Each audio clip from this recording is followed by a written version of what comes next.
Hey guys, Mark here, Myrtle Beach Generators. So we're out here in Bridgewater up in Little River doing a generator maintenance for a customer here. And we did not install this unit. I'm not going to say who did install it, but if you're in this area, you're probably familiar with the most common installer. We just noticed that all the conduit is running directly on the ground. It's not strapped, not secured in any way. Where you can see they attempted to strap it, and they've drilled holes in this man's siding and then changed it for whatever reason and never restrapped it. It just left holes. Obviously this is not a great thing to have, and anytime you use seal tight Carflex connections, these are supposed to be watertight, and it shouldn't look like that.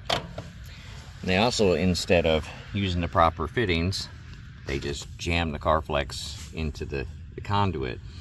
So there's a big difference between a qualified and specialized installer than just using your average Joe.